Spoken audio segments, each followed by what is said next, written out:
Let me start, Chancellor, by asking you a general question about the economic moment that we're in. It's a time of huge economic challenges, ageing population, stagnating growth, fragile public services, the need to adapt to climate change, tariffs from the US, and our fiscal position is also very challenging with record borrowing, the highest tax take for many years. Given these multiple constraints, maybe you could outline what exactly your strategy is for achieving growth, the thing that you've consistently made your main priority. And I guess slightly more pointedly, how can you restore healthy levels of growth without either borrowing more than your fiscal rules allow or boosting current spending more than your tax commitments allow? Well, thank you very much, Lord Wood, and it's a real honour to come and address you for the first time as Chancellor of the Exchequer, so thank you for giving me that opportunity today. As you say, we are living in an age of insecurity today, and economic policy has to respond to the moment which we live in. At the same time, we also have a challenging economic inheritance with high levels of tax as a share of GDP, historic high levels of government debt, and then also economic growth that really for the last 15 years has been very poor by historical standards because of the weak productivity growth that we've experienced in that period of time. But just to sort of go to the sort of the first point that you raise about the sort of economic moment and that age of uncertainty and instability in which we're living in, the growth strategy has to be the right one for this era. In different areas, a different growth strategy would be appropriate, but we have to respond to the times we live in. And so that's why our growth strategy is about building resilience and stability. And we've sort of got these sort of three pillars that we think about in terms of our growth strategy. First of all, the pillar of stability, then the pillar of reform, and then the pillar of investment. So I'll just take you through those in turn. But I think also, hopefully, that will explain how they link to the fiscal rules that I brought in the budget last year. So the first pillar is around stability, and that means having fiscal rules that you stick to, because there's always fiscal rules, but they tend to change quite regularly. And so the sort of fiscal rules that we've introduced both embed stability, but also prioritise investment. So the stability rule is that we have to get day-to-day spending funded by tax receipts. That's something that hasn't happened for at least a couple of decades. And the second rule is the investment rule, and I'll come on to that in a little bit, but getting debt down as a share of GDP, but subject to that being able to invest in things that improve our productivity performance. So separating out day-to-day and investment spending, because otherwise it's just too easy to squeeze investment spending, which is absolutely essential for delivering that long-term growth. So stability is the first pillar, and it's that stability which has enabled the Bank of England, the MPC, to cut interest rates 4 times in the last year.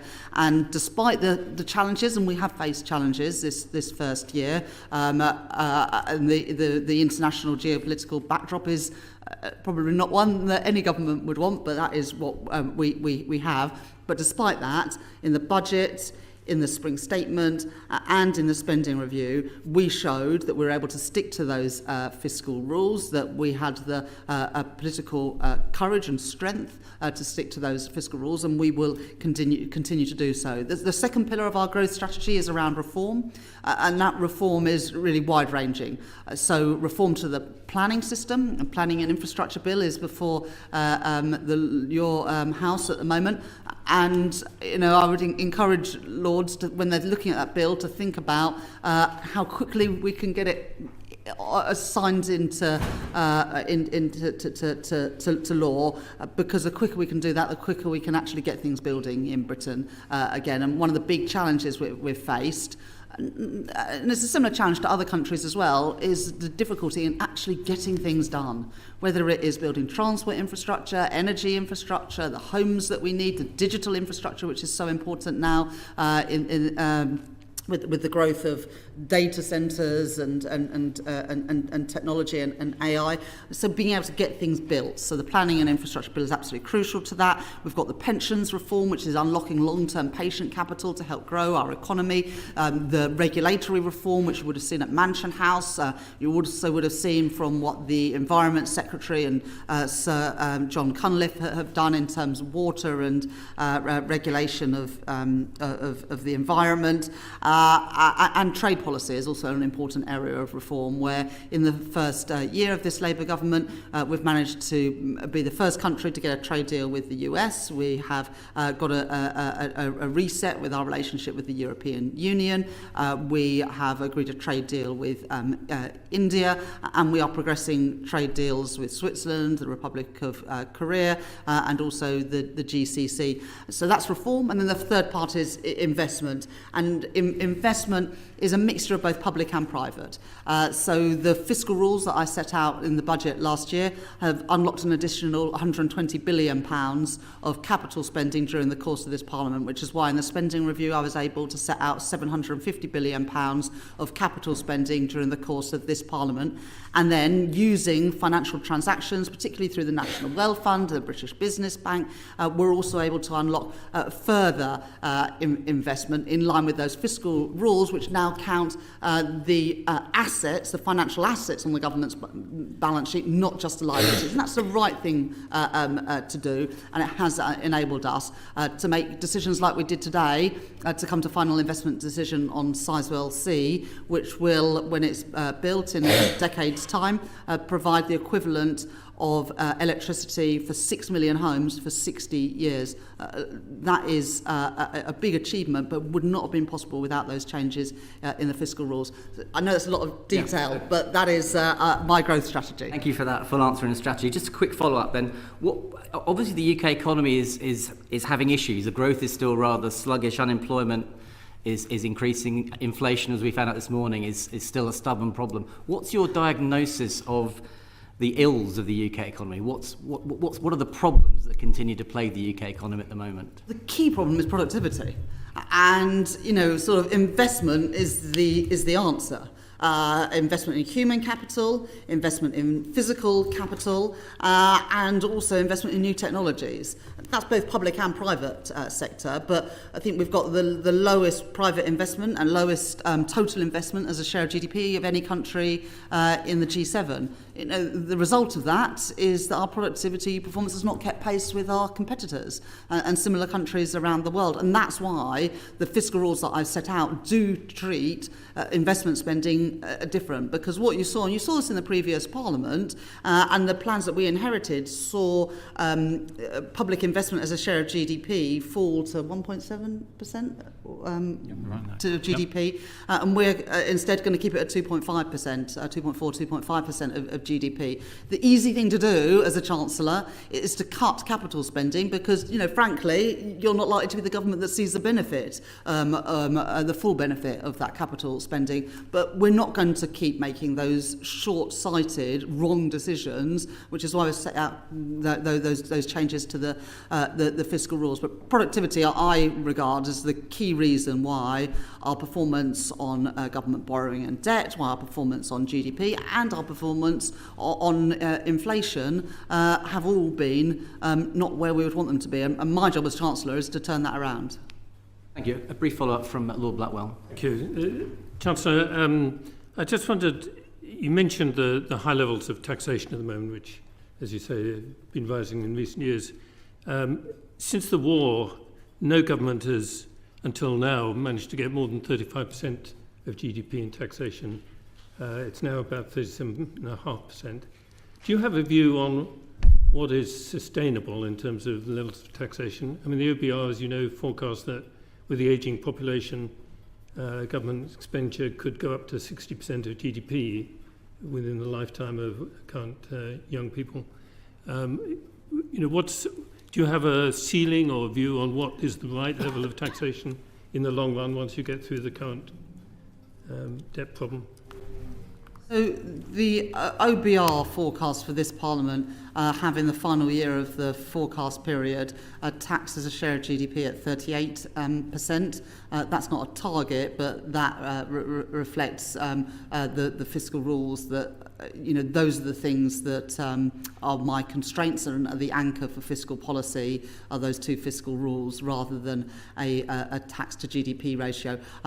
What I would argue is the best way to reduce that ratio but still have public services that we need is to increase the denominator, to increase GDP. And that is where all my focus is, because if we can grow the economy, then you can reduce that ratio without cutting investment in public services.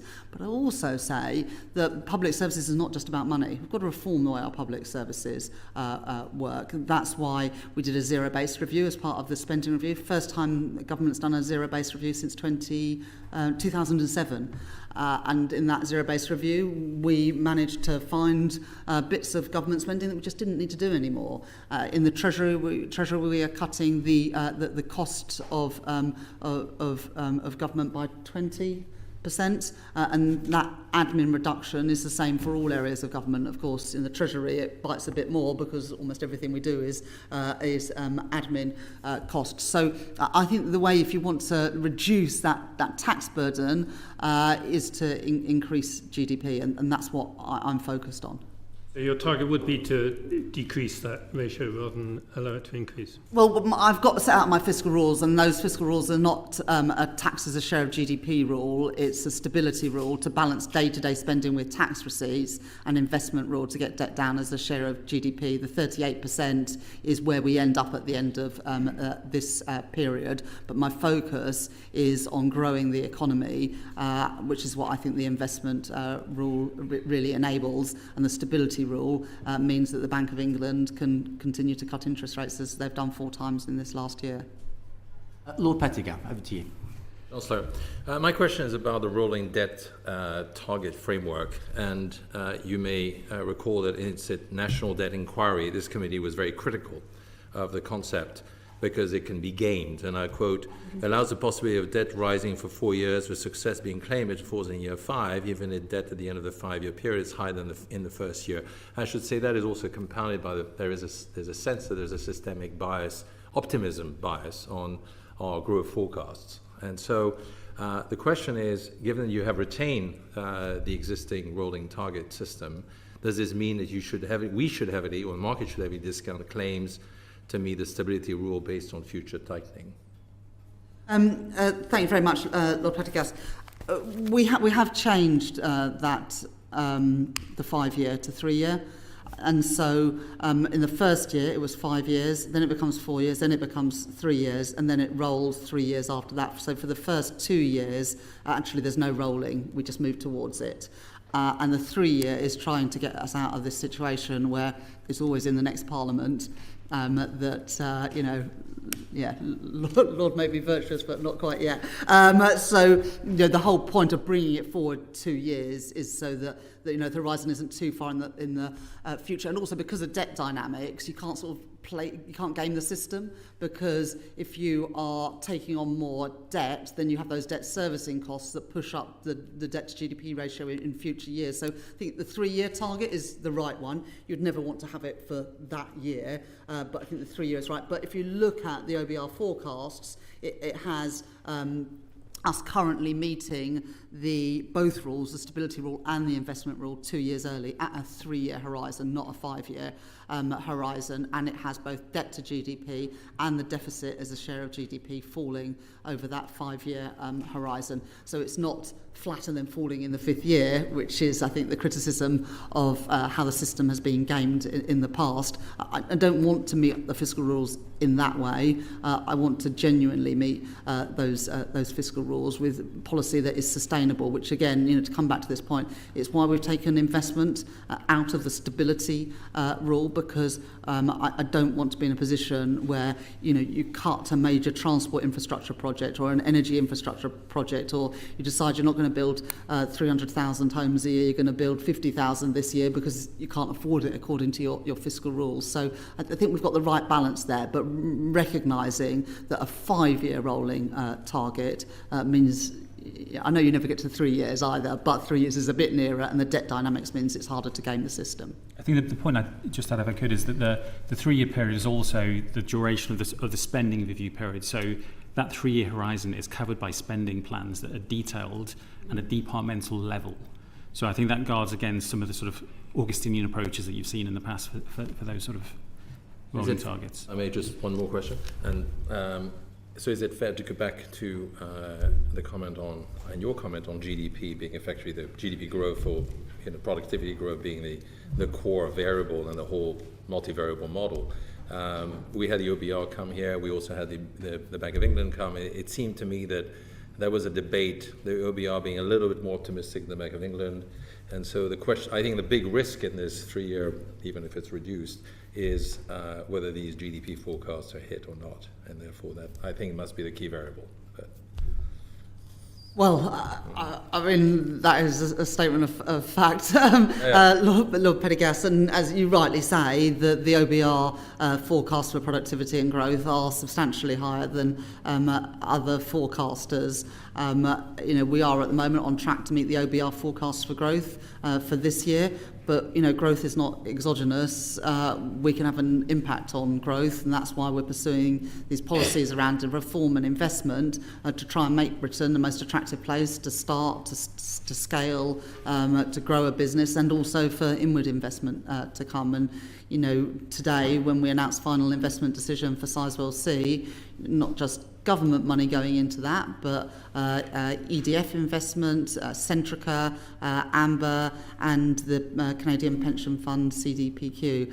I think that shows that Britain is increasingly an attractive place to invest. And I think in the first year of the government, we secured £120 billion of inward investment, and today's announcement, of course, is on top of that. Thank you very much. Lord Lonsborough. Good afternoon, Chancellor. Can we zero in on what you describe as the key problem of the economy, which is the critical issue of low levels of productivity in the UK? And we continue to lag France, Germany, US by very wide margins, about 12 to 20% in terms of output per hour. And we have done so for decades. Now, the UK's productivity in this first quarter has actually fallen by 0.2% compared to a year ago, and it's standing now at just 1% higher than it was 5 years ago. And it may well drop in Q2, given what's happening to GDP numbers. So my question is, how is the government seeking to address this productivity challenge? What specific policies will turn the dial, and when can we expect to see results? Yeah, so there are sort of three things that affect, I guess, the productivity numbers. It's physical capital, labour supply, and that's the quality of the labour supply, so human capital as well as the numbers, and then total factor productivity, so technology. On capital, I'd say, sort of an assessment of the first year. I think on physical capital, that's where we've done most. In this first year, I've mentioned the £120 billion of extra CDEL capital spending by the government over the 5-year period, keeping capital spending by government flat as a share of GDP rather than it falling actually quite substantially, which was the plans that we inherited, but also using financial transactions through the National Wealth Fund and the British Business Bank and other public financial institutions to have additional capital spending, and then using things like the National Wealth Fund to leverage in private investment, 3 times as much private investment, and actually that's a model we've used as well for Sizewell C, where the National Wealth Fund is the sort of the debt underwriter for that project. And as I said to Lord Pendergast, we've managed to bring in £120 billion of private investment just in this first year of the Labour government. On labour supply, you would have seen, despite the increases in the unemployment rate, we've also seen an increase in the employment rate. And those two things can obviously be consistent because what we've seen is a reduction in economic inactivity. That's really positive because we are still the only OECD country, I think, that's got a lower participation rate in the labour market than before the pandemic. And so reducing those economic inactivity numbers are absolutely crucial. You know, the first step is that you move from being inactive to looking for work, and then hopefully you move into work. And there are still around 650, 700,000 vacancies in the economy. And, you know, we want to better match the people that are available for work with the jobs that are available. And we want to help those people who are currently economically inactive, whether that's because they took early retirement and maybe now perhaps regretting that, and that is the experience of some people during the sort of COVID period, whether you are a parent who is struggling to balance work and childcare, or whether you're one of the growing number of people on sickness and disability benefits, where we know that there are many people who are desperate to work but are not given the support. We also, in the spending review, invested significantly in both apprenticeships and further education, because that has been the sort of Cinderella service of the education system this last decade and a half.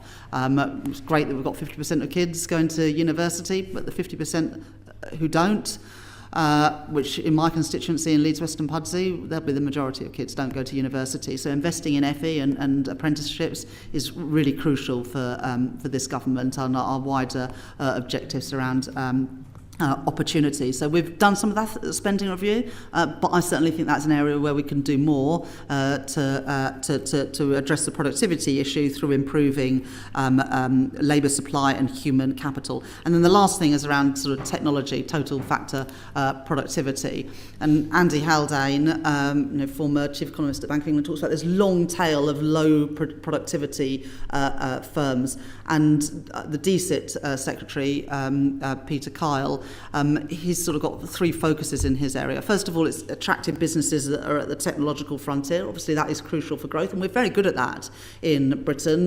We've got a lot of very high-skilled people. I was at Imperial College this morning. That's an area where we are good, but we shouldn't rest on our laurels.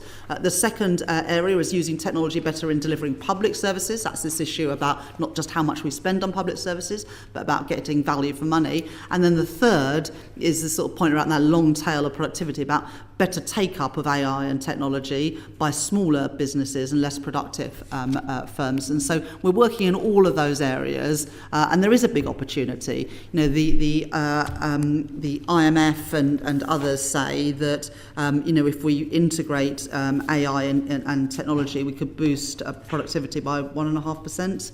Over the next 10 years. So there's huge opportunities there, and we've got to seize them, but we are very focused, as I hope you can tell, on that agenda. And can I ask you about the fiscal impact of continuing low productivity, in that the OBR admits that its productivity forecasts are, to quote them, the most important yet uncertain forecast judgments they make. And they admit to the fact they've been successively too optimistic on productivity forecasts. And if current productivity trend forecasts that are assumed by the OBR of 1% growing to 1.2% over the forecast period to 2029 currently looks very optimistic, and certainly that's the Bank of England's view. What will be the fiscal consequences if productivity continues at the current low rates, which averaging about 0.2% per annum over the last 5 years? Yeah, so the OBR forecast long-term productivity growth of 1.25% a year, and the Bank of England have a forecast of 1% a year. Both are very low by historic standards. Productivity over a long period of time is higher than that, but as you rightly say, the last decade and a half has been lower. So I guess you've got to decide whether you think that you should just look at a short period of time for what average productivity is, or long-term productivity, or whether you should look at a longer time series. And the OBR, as they've said, are looking at that at the moment. But perhaps I'll pass on to Steve to give a bit more detail. Yeah, I mean, I saw the evidence that David Miles gave, and I think he gave a sort of balanced assessment of where the OBR had come out, which is that they think that productivity has been depressed by a series of shocks over the last 15 years, But even abstracting from that, they're certainly not expecting productivity to return to the pre-financial crisis levels of 2.5%.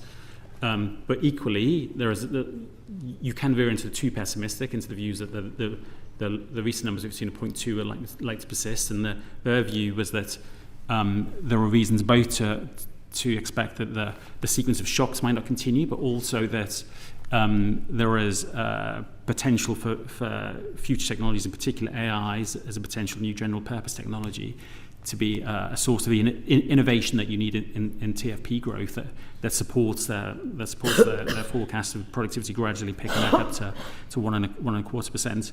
I think one of the elements I would add is to the list that the Chancellor gave of policy measures is the impact of the government's planning reforms to support productivity, which the OBR scored as increasing GDP within the 5-year forecast, which is also a very good example, I think, of coming to your first question, Lord Wood, of how is it possible to sort of increase productivity given the constraints of the fiscal position. I think those steps on planning are a really good example of how it is actually possible to do that. My concern is probably more about the short term, in that the current forecast in the OBR looks very optimistic and I'd say ripe for downgrade, and that's echoed by the consensus of independent forecasters. And I think the Bank of England has actually downgraded its productivity forecast to 0.6 or 0.7%. So that's going to have an immediate fiscal impact this autumn, is it not? The Bank of England's forecast of productivity, long-term productivity growth, is 1%.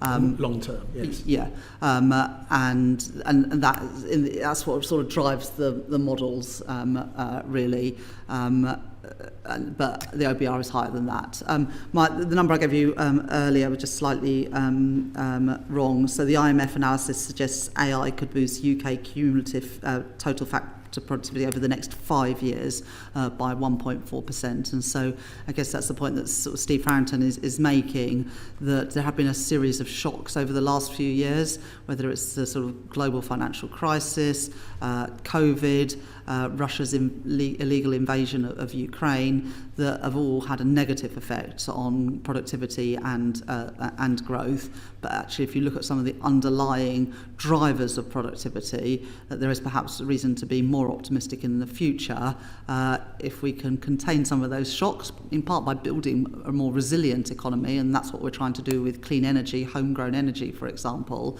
But some of those underlying factors about the increasing use of technology might give us a bit more cause for optimism. Thank you. Lord Turnbull. I don't know whether on your desk you have Kraft Hamlet's complaint, when sorrows come, they come not as single spies but in battalions. So let me pick up one of those battalions, which is demographics. Much has been written about the impact on public finances of the growth in the number of older people. Less appreciated, I think, is the alarming or certainly severe worsening of the dependency ratio. We used to think of the labour market starting at 16. Not many young people go to work at 16 these days. Sometimes it takes them until their mid-20s. The birth rate is very low. And so the circle has been squared by the acceptance of the promotion, the acceptance of very high levels of net migration. And there are also concerns whether the people who are now coming have the same characteristics as those who used to 15 years ago, whether they want to stay more, bring more dependence. So how do you square this migration issue with protecting the public finances, the needs of the labour market, big shortages in health care and food processing, and the social pressures that the migration is causing? Thank you very much for your question, Lord Turnbull. Countries around the world, certainly developed countries around the world, face a number of demographic challenges. The UK is not the worst by a long way, but we do face some of those demographic challenges as well. As you would have seen on Monday this week, we launched a pensions commission to look at the adequacy of pensions in retirement and also the state pension age. I think one of the most transformational pieces of public policy in the last couple of decades is automatic enrolment into pensions. That's brought 11 million people into saving for retirement who weren't previously doing so. But the truth is, a lot of people, even with automatic enrolment, find that their pension pot is not worth as much as they need it to be worth on retirement. And so that's why the Pensions Minister, Torsten Bell, has just started that piece of work, led by, is it Susie Morrissey, is doing the Pensions Commission? I think it's Susie Morrissey doing the work on the Pensions Commission, and then Baroness Drake and Sir Ian Cheshire, and Nick Pearce, Professor Nick Pearce, are doing that wider piece of work on the adequacy of pensions. So that's important work that is ongoing. You'd also see in the pensions bill is making its way through Parliament at the moment to create those mega funds in pensions, so that when people do save for retirement, they get a better return on those savings, more similar to what you've got in Canada or Australia or the Netherlands, for example, where you've got a smaller number of big pension schemes that generate better returns for savers. And what I set out at my Mansion House speech last year, and then the pensions bill is aimed at a consolidation in pensions, and the Mansion House Accord, which we agreed with around 90% of the biggest pension funds have agreed to invest 10% of their main funds in private assets, of which half should be in UK assets. So there are opportunities here, as well as concerns around sort of fiscal sustainability. In terms of immigration to meet the sort of skills need and the labour demand in the economy, my first answer will be, well, there are a lot of people here in Britain who are not working, either because they are unemployed or because they are economically inactive. We've got 20% of people of working age who are economically inactive, and we've got an unemployment rate of just over 4%. And so I do not think that businesses should always resort to the immigration lever to fill vacancies. We need to do much more to train up people who are already in this country. There are those 650, 700,000 vacancies in the economy. There are plenty of people of working age in this economy. With the right support, they should be able to work. And that's why in the budget last year, I set out a series of trailblazers working with the directly elected mayors to help people in their mayoral combined authorities to get back to work, with a focus particularly on young people. We've got 1 in 8 young people not in education, employment or training. That is not acceptable, and we need to do much more to make sure that those opportunities are there for those young people. And it's why as well we've announced £1 billion of support to help people who are currently not in the labour market back into work. So, immigration has always played and will continue to play an important part of the skills mix, but we can't just turn to the immigration lever. We do need to do much more to train people up who are already in this country. One quick supplementary. You said it in the past, it was the easy thing was to cut capital. You changed the rules to favour capital more. But the first thing you announced, I think more or less, was the cancellation of 2 major roads projects, Arundel Bypass and Stonehenge. Would you have done that now under the rules that you are now operating now? Yes, because the revenue gain was they couldn't be afforded. Didn't say anything about whether they were good projects or not, it just said they couldn't be afforded. We've set out £750 billion of spending during the course of this Parliament, but of course, through the course of the spending review, there were plenty of projects that we had to say no to, because even with £120 billion more public investment than the plans we inherited, you still can't do everything that everybody would like to do. There's always going to be more demands on public resources than we have money available, and we have to prioritise because there is not a limitless pot of money as much as people might like there to be, or sometimes think there is. So even with the additional money available, we still have to make priorities. I'd also say this, we did have to cancel things, but we cancelled things where the money was not there. There are lots and lots of projects that the previous government had announced, had committed to delivering without allocating a single penny to pay for them. And that is how you end up in politics, with the levels of distrust of politicians and of the democratic system. And I do think it is unforgivable to make a load of commitments without having a single clue about where the money was going to come from. I'm not going to do that. And it doesn't mean you're going to have to disappoint people sometimes, but I always think it's better to be honest than to say that you can achieve something without saying where the money's going to come from. And that's why we've just done a multi-year spending review where we've settled departmental budgets for day-to-day spending for 3 years and for capital spending for 5 years. And alongside that, we've published a 10-year national infrastructure plan. Difference between this and what we inherited is every single thing that we've said we're going to do in the next 3 years for day-to-day spending and the next 5 years for capital spending is fully funded, fully costed. And that is very, very different to the plans that we inherited. So yes, we had to cancel things, but we had to cancel things that would never have been delivered because there wasn't a single penny allocated to them. Lord Blackwell. Thank you. Chancellor, one of the other long-term challenges you're having to deal with as Chancellor is the rising cost of welfare. This committee recently completed a report on the economic impact of long-term sickness. And as you'll be very well aware, spending on incapacity and disability benefits has risen more than 40% over the last decade. There are currently 3.7 million people who receive the health component of universal credit, 95% of whom aren't working, and 80% of whom have been out of work for more than 2 years, tragically, many of them young.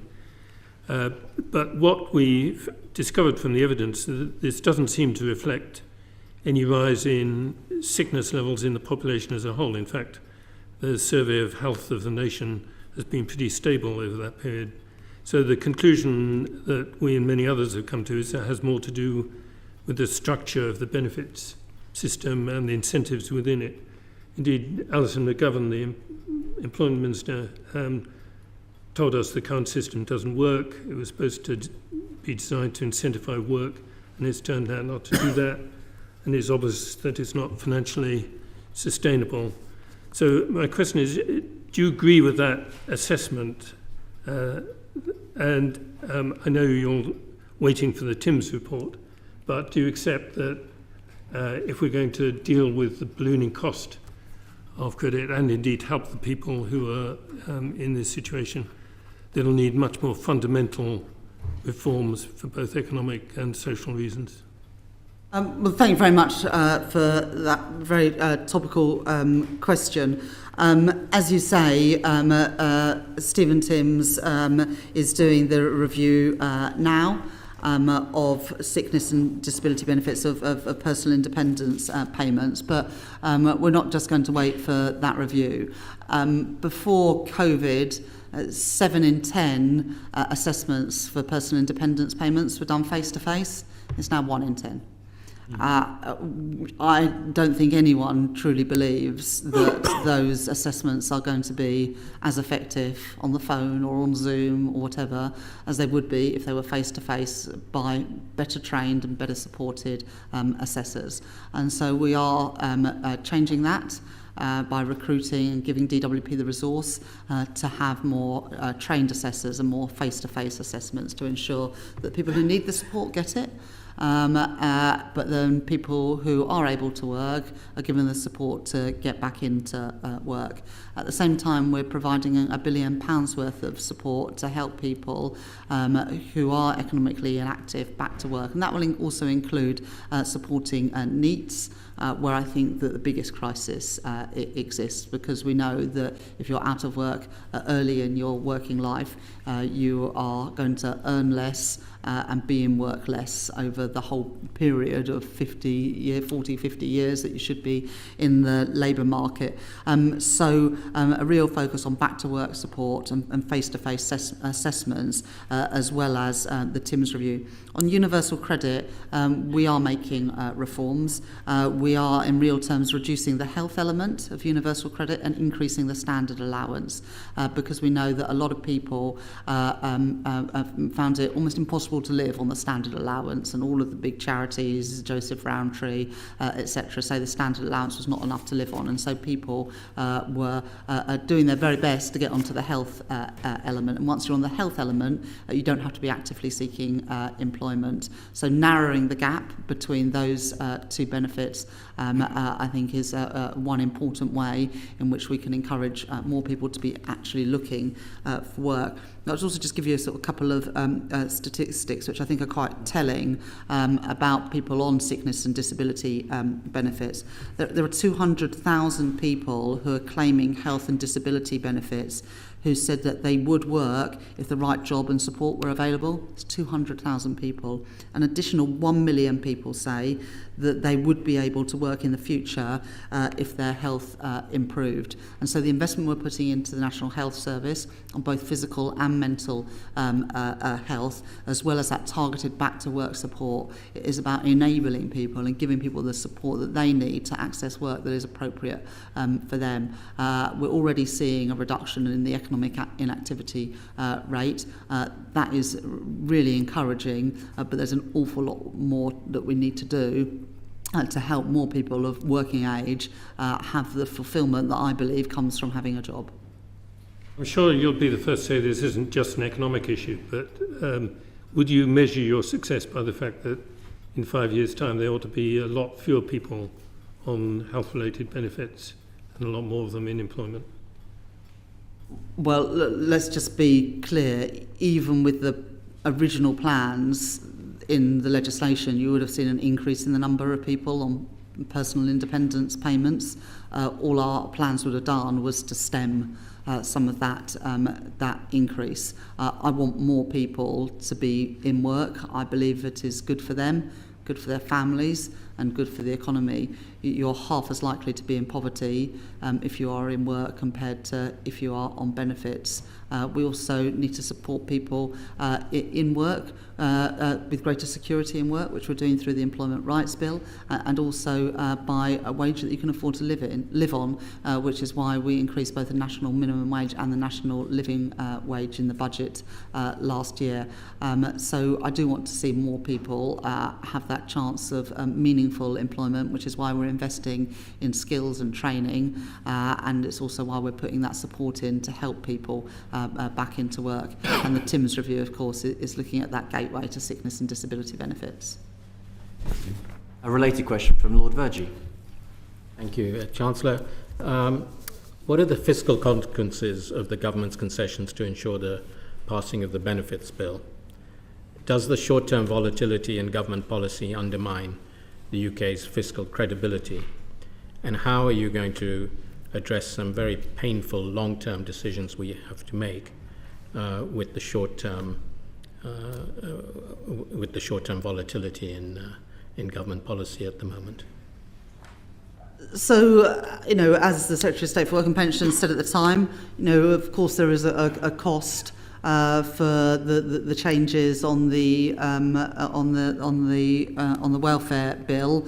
The OBR will do their costings in the autumn and will set that out, probably in the tune of £5 billion. But we've restated our commitment to the fiscal rules. Those are non-negotiable because it is the fiscal rules that provides that stability that underpins a successful, thriving, prosperous economy and gives government bondholders the confidence to carry on buying those government bonds. And we are still very reliant on the goodwill of strangers in buying our government bonds. £1 in £10 of government spending is spent servicing government debt. I'm a Labour politician. I don't think there's anything progressive about spending £100 billion a year, often to US hedge funds, when I'd rather spend that money on the health service or on our defence or on better schools for our children. And so that is why I am going to stick to those fiscal rules, so that we can start to bring down the costs of servicing that debt, so we can free up that money, whether it is to have lower taxes on working people than we otherwise would do, or we can have more money for our public services. So the fiscal rules are not some sort of construct from me or from this government. They reflect the economic realities and the fiscal realities of the world we live in today. And as Andrew Bailey, the Governor of the Bank of England, said to the Treasury Select Committee this morning, the world as it is today, with the uncertainties, the geopolitical uncertainties, the trade uncertainties, but also the increase in the global issuance of government debt. Take the US or Germany, for example. All of those things are pushing up government bond yields, pushing up the cost of borrowing, including for the UK. And I'm determined that we don't just keep spending more and more on servicing the debt, because I believe that when people pay their money in taxes, they want that money to be spent on things that matter to them and their families, and that's what I want to achieve as Chancellor. If Chair will remind me, I just want to go back to a question on productivity. And I know it's hard for a sort of number cruncher to talk about culture, but it seems to me a key factor of increasing productivity is culture. We talk about the American dream and the success of the US. It's hard to talk about the British dream today. How does someone in your position change the culture of work, productivity? Because that, to me, seems to be a key factor in increasing productivity for our country. How do we get the British dream going? Well, look, one of the things that I'm keen to do, and you would have seen it in my Mansion House speech just last week, is that I'm keen to have more people investing rather than putting their money into cash. I would like British savers to be supporting the British economy by giving more access for long-term patient capital for people with great ideas. We're a country of entrepreneurs. I mean, that is the great thing about Britain. A number of people have got fantastic ideas that they want to turn them into their own business, work for themselves, not work for someone else. But to do that, we do need to unlock more long-term patient capital and give those opportunities for ordinary people to save and make a return on those investments. The other thing that I would say is a sort of like quintessential British dream is to own your own home. And that dream has been snatched away from far too many people these last few years, because we have not been building enough homes as a country, and that's why we've got this ambition as a government to build 1.5 million homes during the course of this Parliament, so that more people can realise that dream of home ownership, and if not able to buy a home of their own, that they have the security of a home that can't be snatched away from them at the whims of a private sector landlord by investing more in social and affordable housing. So that dream of starting your own business, which requires ordinary people in Britain to invest more of their money into stocks and shares than putting their money into cash, which serves not very much purpose and doesn't give very much return, and that dream of home ownership that I believe that we can fulfil if we meet those targets around house building. But on the issue of productivity, British people work hard. Young people, when I go into schools and colleges, are full of ambition. We've got to find a way of capturing that and nurturing that better. That's why I've always just been passionate around better supporting the 50% of young people who don't go to university. At my school, where I went quite a lot of years ago now, but I was in a very small minority that went to university. And government carried on investing in my education for years, very expensively.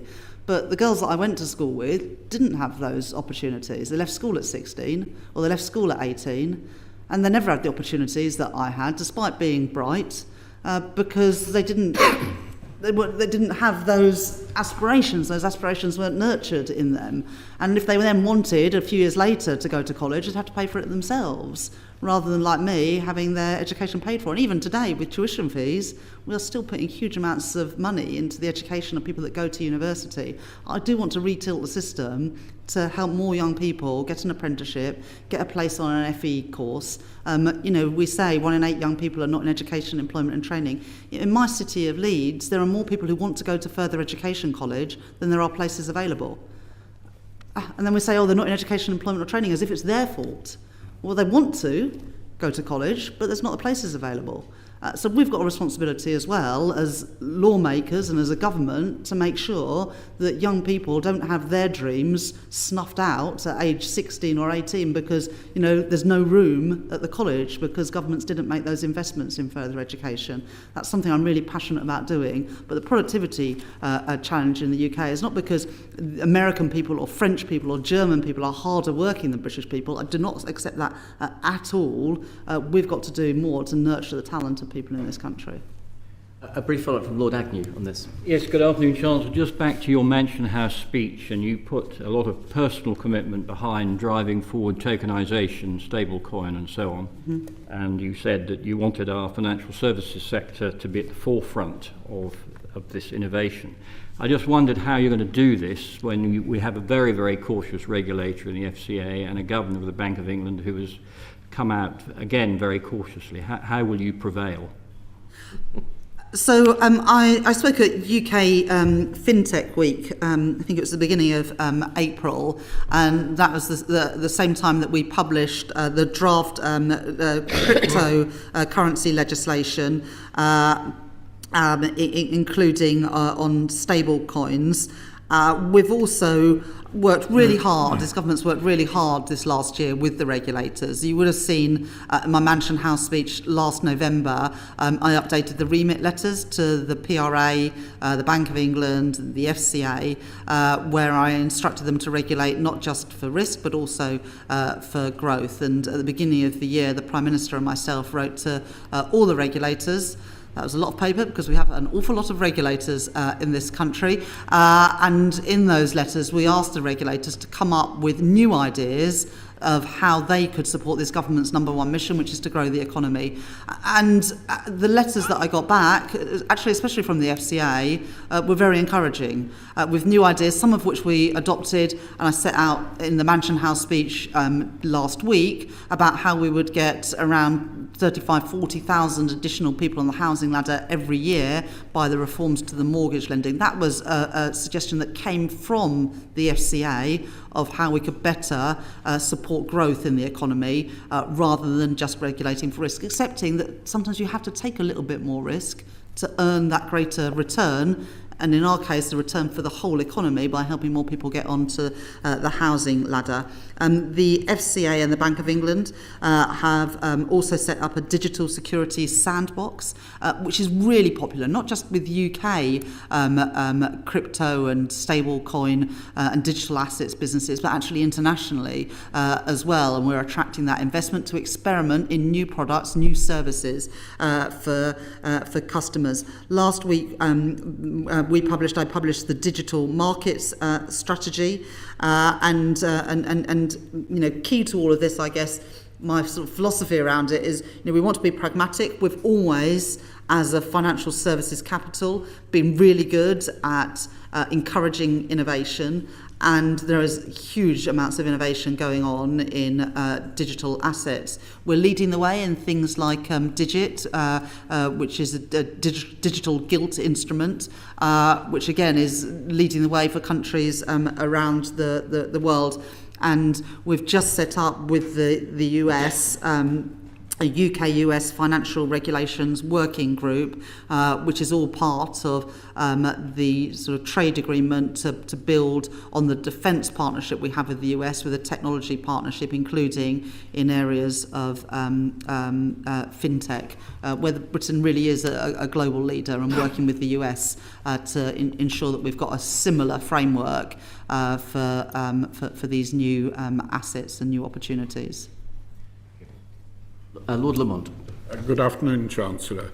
I quite understand that you will be reluctant to comment on potential budget measures, but I still find it a bit strange that the government hasn't ruled out a wealth tax, which some people in your party have been proposing and about which there is a lot of discussion.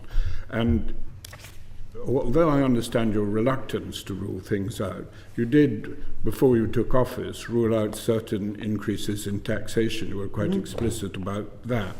Surely just the whiff or suspicion of a wealth tax is rather undermining confidence, or carries the risk it will undermine confidence. It wouldn't be far better just to rule it out? So in our manifesto, we made a commitment around the key taxes that working people pay: income tax, national insurance, and VAT.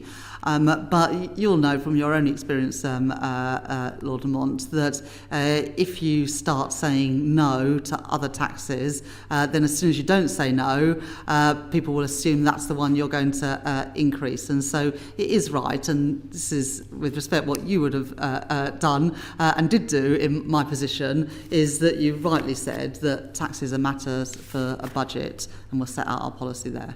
Well, I'm sorry I can't get you to be more forthcoming. May I therefore switch the subject slightly to the subject of Lord Agnew and Lord Vergey's questions. That is the Mansion House speech and the remarks that you made about the need for greater risk-taking by investors, which I think is sensible and wholly welcome what you said. But risk-taking is not real risk-taking if it involves compulsion.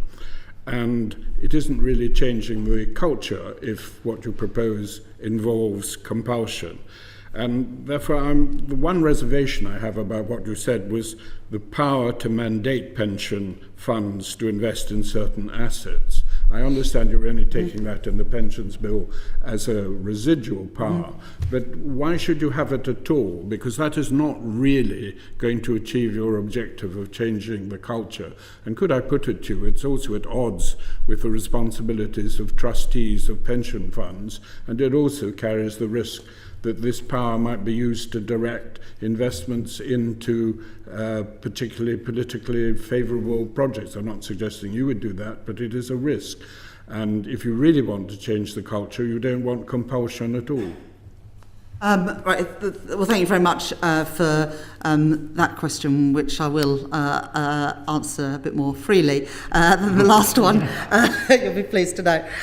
So I think there's sort of two parts to this, Lord Lamont. There's the pension side, and then there's also the retail investment. So I'll take each of those in turn. I want people to know that we are serious about pensions reform, and that's for two reasons. First of all, people have been badly served by too many pension products in the UK, that they're not getting the returns on their savings that they would do in other jurisdictions around the world, because we have got too fragmented a pension system, too many small funds that don't have the economies of scale, do not have the expertise to make the best investments on behalf of their savers.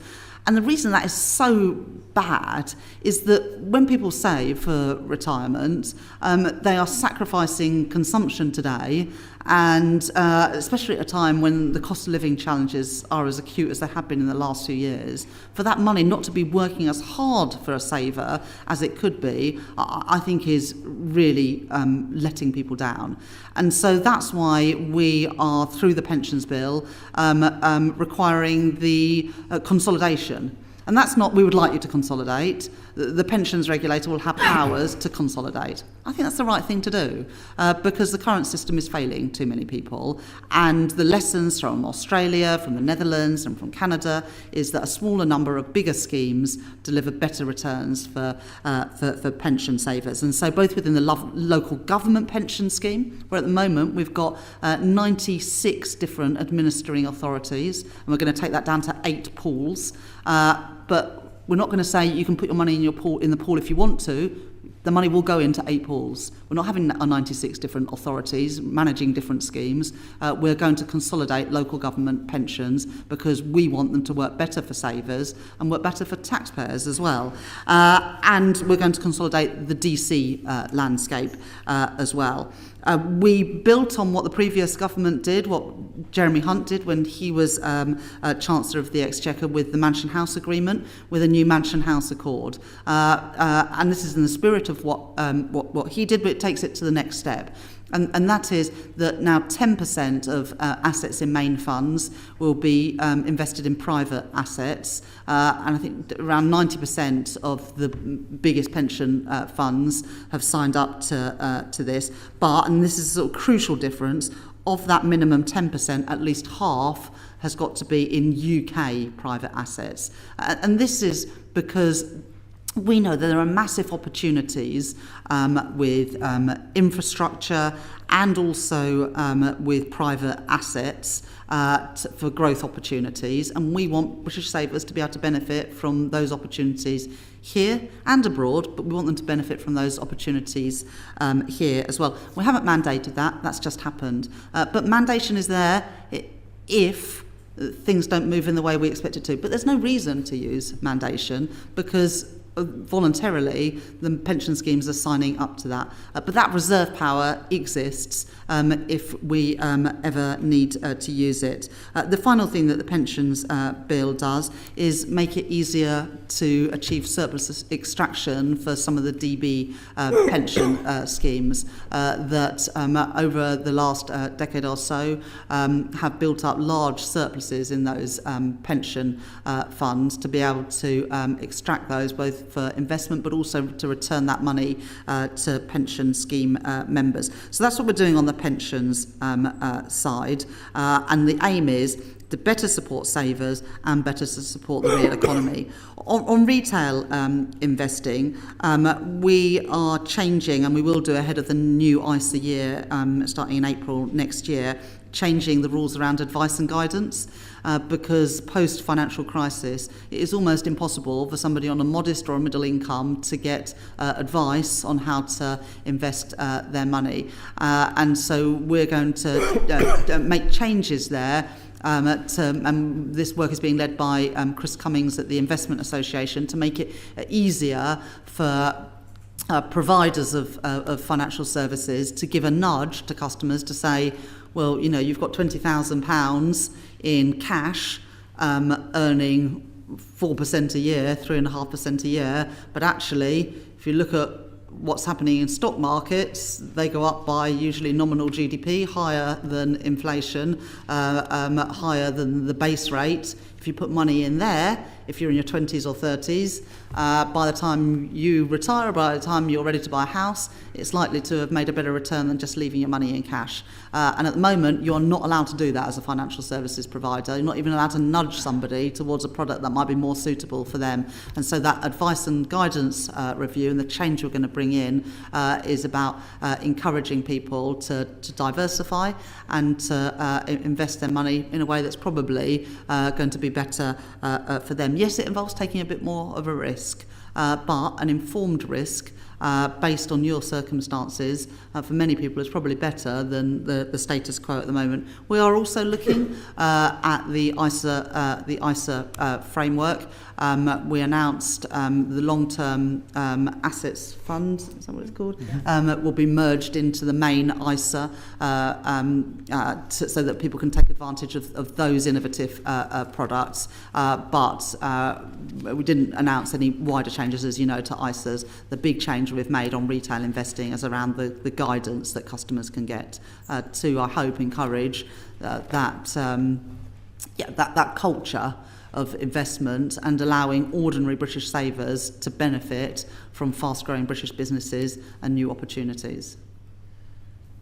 Just to say to colleagues in advance, we do have a hard 3:30 finish, so with apologies, we'll have to be brief in our questions in the follow-up. Lord Davis. Okay, follow-up. Good afternoon, Chancellor. I don't want to preempt Baroness Casey's review of adult social care, but do you accept that she's due to produce a solution to oncoming crisis? And are we building into our plans for the future as I say, I don't want to preempt what conclusion it's going to reach, but my guess is it's going to involve a lot more money. And so where is that money going to come from? Yeah, fine. Thanks very much, Lord Davis. Baroness Casey's Phase 1 report will be published in 2026. That will look at how we can use existing resources better. A huge amount of money goes into social care, both privately funded and publicly funded. And I expect, like most public services, that money could be better used than it is at the moment. So phase 1 is about quick wins, how to use the existing money in a better way. And phase 2 in 2028 will be around the future arrangements, including around financing. In the meantime, we've set out that we're going to bring in a fair pay agreement for social care. We'll be saying more about that in the months ahead. The local government settlements that we made both in the first phase of the spending review in the budget last year and also in the spending review, the multi-year spending review last month, gave settlements for local government real terms increases in their spending, the first sort of sustained real terms increases for a number of years, as well as additional investment in the NHS of £29 billion a year. So, I think there is a wide consensus that the social care system needs reforming. We are making changes ahead of the Casey review, particularly around local government funding and fair pay agreements, but recognise that much more systematic work needs to take place, which is why we've published the person who can deal with intractable problems, Baroness Casey, to do the review. Thank you. Lord Razzle. Yes, I'd like to turn to the slightly thorny issue of the introduction of the rise in employers' national insurance contributions, which, as you know, has subsequently proved a bit controversial. I'm interested in what you think about the impact on employment, inflation. Obviously, the bigger companies are better organised to absorb this, although I think if you went into your local pub, if you had the time to, you'd find that the local pub, if it was still there, was complaining to you about the impact on it. Did the Treasury model the affected changes before you introduced that? And if so, what was the predicted effect? Thank you very much for your question, Lord Razzle. So when we came to office last year, and sort of links to the question earlier on from Lord Turnbull, we did face a situation where there were a number of unfunded spending commitments, and we needed to explain how we were going to pay for them. There were choices about how to address that. We could have increased taxes on working people. We could have cut public spending. I didn't think that they were the right choices, and so as a result, we did increase taxes on business and on the wealthiest in society by around £40 billion in the budget last year, and around just under 25 billion of that came from an increase in employer national insurance contributions. Now, recognising, as you say, that smaller businesses would struggle more with that, we increased the employment allowance to £10,500. So if you're employing the equivalent of 4 people on the national living wage, you wouldn't be paying any national insurance contributions at all. That was a doubling of the employment allowance.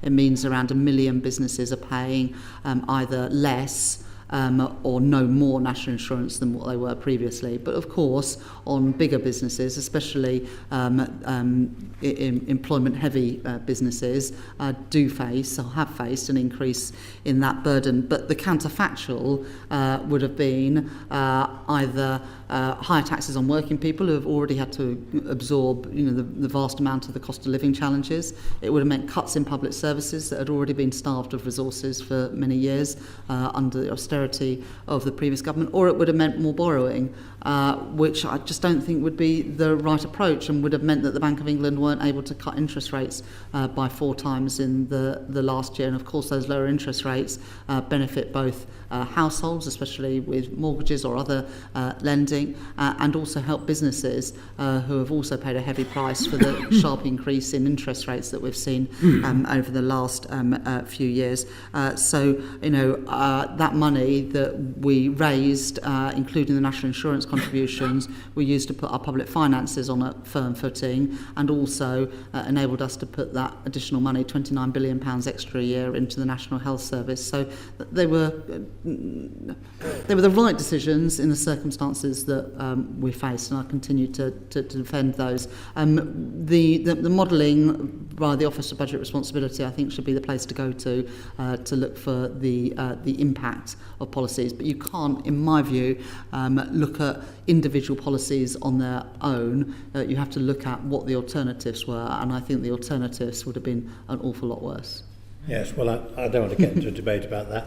I don't necessarily agree with you. So what you're saying is the Treasury didn't model the effect of this, particularly in the hospitality sector, but the OBR may well. Well, you've read the OBR report, but I'll let Beth say a few words. In the normal way, we work very closely with the OBR on their, ultimately, what are their assumptions on the impact on employment, and we fed into that closely.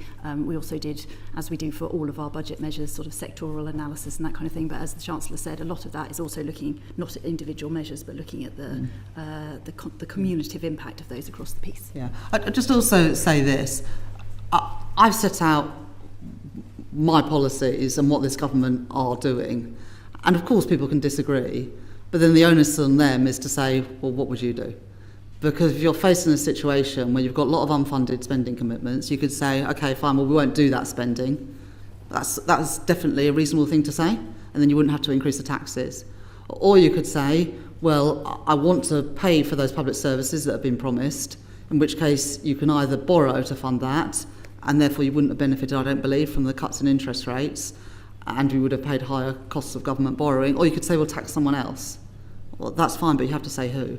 But you can't support the increase in public spending unless you support the money to pay for it. And if you don't support the increase in public spending, that's fine, but you have to justify why you would not be putting in the additional £29 billion into the health service. We would have increased the bank levy, increased the tax on the technology companies, and taxed the gambling companies. So you could have got close to 40 million in that, but now it's not the time to debate. We could discuss that another time, but it is maths like that got us into the problems that we're in today. Baroness Wolf. Good afternoon, Chancellor. I'd like to go back to one of the things that you raised when talking about your reforms, namely planning and infrastructure. And I think everybody in this room is well aware of the history of the back tunnel, 359,000 pages of planning documentation before you get anywhere on the Lower Thames crossing and so on. And you particularly said that you would like the Lords to get the planning and infrastructure bill through fast. In that context, I think there has been some surprise expressed about the fact that the bill has come to the Lords with some government amendments that actually seem to make it easier than in the original drafting to block and delay things on environmental impact grounds. And I wondered if you could say a little about that, because it seems like a good moment to ask you to do so. But also much more generally, how will you know whether the planning reforms are really adequate, whether they're really cutting through? So a specific question about the environmental impact and whether or not the effect on nature is permanent. And secondly, this is an ambitious bill, but is it ambitious enough? How will you judge whether it actually needs to be followed by further planning interventions? Well, thanks very much for engaging in this issue, because I think this alongside the trade deals we've done are probably the most important things that we've done to date on unlocking the growth. That I think there's a wide consensus that we need to improve our productivity and growth performance. And yes, I think I did a Today programme interview where I sort of laid into bats and newts and lizards and or whatever, I don't know about lizards, great crested newts. I think the Today programme got quite a lot of feedback, but we can't always say no to infrastructure investment. We announced Sizewell C today, and I see that there are quotes from, the Stop Sizewell group. I understand why they have concerns, but if we say no to every new runway and airport, every new housing development, every new onshore or offshore wind farm, every new power station, every data centre, every film studio, we're not going to boost our productivity, we're going to see it decline further.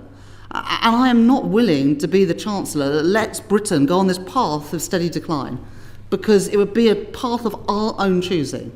And so I've chosen investment rather than that path of decline. It does mean having some fights, and it does mean taking on some people who don't want change. And I'm willing to have that argument, because home ownership has gone backwards, our energy bills have gone through the roof, and we don't have the security either of energy supply. So that's why the planning and infrastructure bill, combined with the regulatory reforms, is absolutely essential. Now, you made the point about the government amendments. We've taken two separate sets of legal advice as a government ahead of putting those down. We do not think that it waters down or weakens the bill, but it gives some of the assurances to, frankly, encourage people at your end of this building to get on and do what we need to be done, which is to pass this bill. And if it means that we can shave off a couple of months of this bill, and that would be my urging to all of you, because the quicker we can get this bill on the statute book and into law, the quicker we can actually get on. And one of the things, I know you haven't asked me this question, but if you'd like to ask me what has frustrated me more than anything else in this first year of government, it is how long it takes to get things done. And, of course, we've got to have the proper scrutiny and all the rest of it. That is essential for good lawmaking. But it's going to be a year and a quarter, a year and a half before we get this flagship legislation, which we've got a mandate to do because it's in our manifesto, to get it through. And I just would urge people in this place to be sympathetic towards this legislation. I know that amendments can often be useful, but every day, week, month that passes is another day, week, month that keeps the costs of infrastructure investment too high and much higher than they are in comparable countries around the world. The reason that HS2 is not coming to my city of Leeds anytime soon is because I'm afraid, as a country, we've cared more about the bats than we have about the commuter times for people in Leeds and West Yorkshire. And we've got to change that, because I care more about a young family getting on the housing ladder than I do about protecting some snails. And I care more about my energy bills and my constituents than I do about the views of people from their windows. And again, we can have a debate about that, but that is where I stand, and that's why we're making these changes. And how will you know if they're adequate? If we get stuff built and if it's cheaper to do so. Do you have any sort of specific criteria for going, this should be that much shorter? Because with all due respect, if you don't, it's very easy to look, so this is an MHCLG policy, but absolutely, this is about reducing the time it takes. And you'd already seen, we've got this target, I think, 150 major infrastructure projects in this Parliament. I think we're halfway to achieving that, or something like that. So we've got that target about the number of major infrastructure projects we've signed off. Every week I get a tracker document, Baroness Wolf, that's about this thick, of growth projects that we want to get on with, and every week it is updated of what change is made. And one that I'm looking forward to getting before the summer recess is the plan from Heathrow Airport for a third runway. We need these investments. There's always going to be people that object to that. I don't say that they are wrong from their personal perspective, But as a country, we've got to get on and build this stuff. Otherwise, we're going to find that our children and grandchildren have poorer living standards than we do, and that would be unforgivable. Could I just add one thing, which is also about the creation of the National Infrastructure and Service Transformation Authority, which is now situated within the Treasury, and part of their role is going to be working with departments and others throughout the supply chain, through the delivery chain, to identify where the blockers are and then help us unblock them. Thank you very much. Baroness Liddell. Thank you, Chancellor. Can we afford the triple lock on pensions? You know, the OBR have said that it will cost £15.5 billion annually by 2029-30. Now, that's an awful lot of money. And are there any scenarios in which you would envisage modifying the triple lock formula? Thank you very much, Baroness Liddell. In the manifestos, as you know, we made the commitment to maintain the triple lock, and that it remains our policy, and that's the commitment we gave in our manifesto. We have, though, just launched, as I said in the answer to a previous question, the Pensions Commission to ensure that the state pension remains affordable, and also that people have adequate pensions in retirement. And so Susie Morrissey is doing this regular review of the state pension age for us, because as we live longer, especially if that is healthy life expectancy, we should work a bit longer as well. And then also this review around pension adequacy, because the decline of DB pension schemes and the returns that have not been as high as they should be on DC pensions mean that despite automatic enrolment, people still don't have the pensions that I don't think that they deserve. So we're looking at that long-term sustainability. And you know, despite making some changes a couple of months ago to the winter fuel payment, it is now the case that if you earn more than £35,000 a year, if you have income of more than £35,000 a year, you won't get the winter fuel payment, which saves around £400 million a year. That is the right thing to do, because in a fiscally constrained world, it isn't right that working people on ordinary incomes pay the fuel bills of wealthier pensioners. So we have made that change to make the pension system more affordable. Thank you. Thank you. And last question, Lord Liddell. One of the exciting things we talked about a lot in opposition was radical devolution in England. So the question is, Chancellor, are you prepared to devolve any tax powers to regional to mayoral and combined authorities? For example, discussion of a hotel tax, which might raise money for local cultural investment, which is very strong on job creation? And are we prepared to see a serious devolution of budgets as a result of devolution, particularly, in my view, on skills, where people at local level are much more likely to be able to identify what are the real skill shortages in their area? Yeah, I'll say a little bit, and then I'm going to pass on to Beth Russell. Beth, as well as being second permanent secretary at the Treasury, also heads up the Darlington campus, which has 8 different government departments. A really different way of working for the civil service, where you might sit next to somebody who's not in the same department as you, which I think is a great innovation. And Beth, as I say, has sort of really spearheaded that. At the spending review last month, we announced the rolling out of integrated settlements to 5 new combined authorities from 26-27.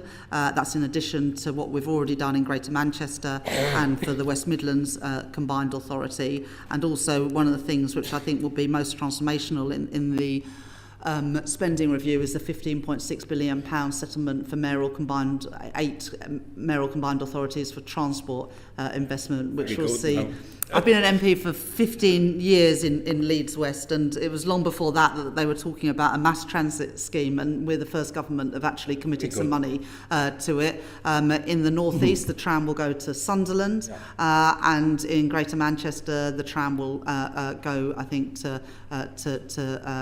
Bury and somewhere else, and in Sheffield I think it's going to be extended to Rotherham. So, and beyond mass transit, this is also about better bus services, new bus stations, etc. And in the West Midlands it's going to go to East Birmingham and then on to Solihull. But we've also, and again a lot of this work has been led by Beth, a review of the Green Book.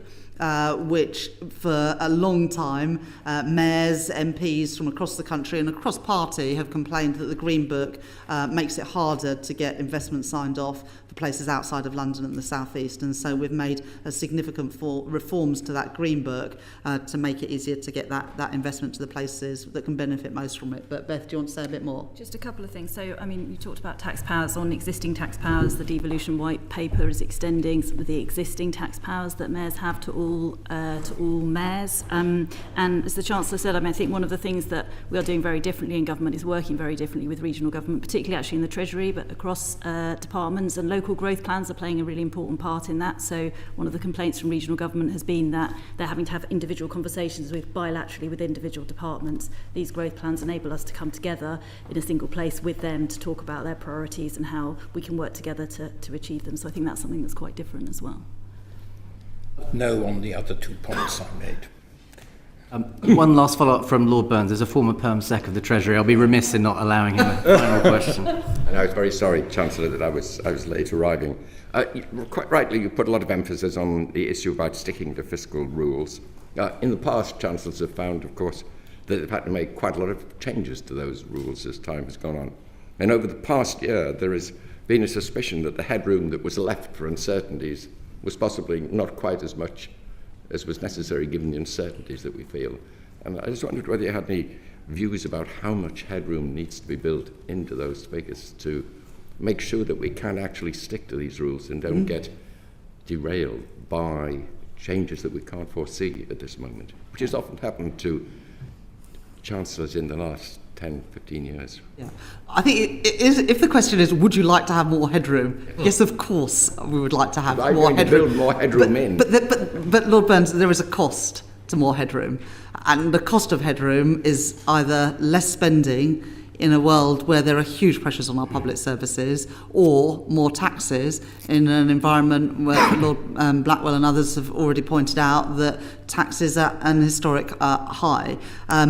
We did increase the headroom. I think it had gone down to £6.5 billion in the budget before last in the previous Parliament. It's now at 10 billion. We kept it at around 10 billion in the spring statement. We've also made a commitment to move to just one major fiscal event a year to give that greater certainty to people around tax levels, and we stuck to that in the spring statement, where we made adjustments without changing tax rates.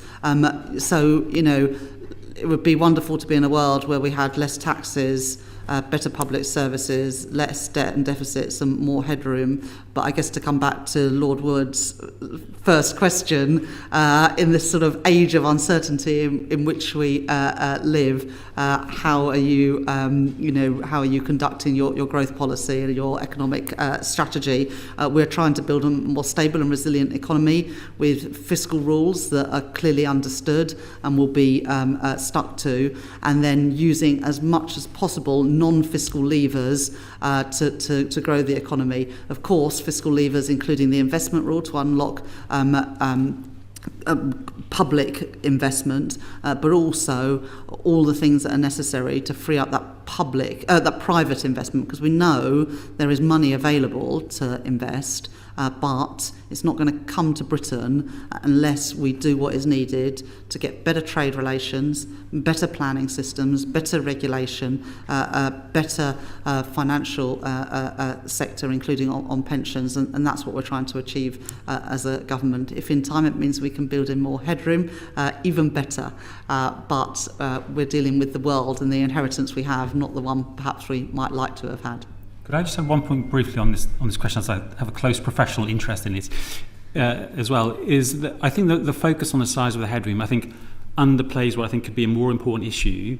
Is what really matters is the quality and the credibility of the plan that sits underneath the size of that headroom. And you can have more or less credible plans for very different sizes of headroom. And so, for example, in the spring statement, the OBR showed that we were meeting those fiscal rules 2 years early at the 3-year horizon. We're in a position in which the fiscal rules are being met on the basis of legislated tax increases and spending plans that are underpinned by detailed 3-year spending plans at a departmental level. That's a very strong underpinning to the consolidation path, and I think is at least as important as the size of headroom, given the range of uncertainty that you mentioned. Thank you very much. Thank you very much. Well, you urged us earlier on to proceed in a timely manner on the planning bill, and we can assure you we've proceeded on a timely manner today because we've hit 3:30 exactly on the mark. Thank you to you and your team for coming today. We really appreciate it, and I'm sure you'll be setting an example, working hard and raising productivity over the summer, but we wish you at least some time when you're letting your productivity slip at some point over the next couple of months. Thank you very much for your time, and with that, I end the public meeting.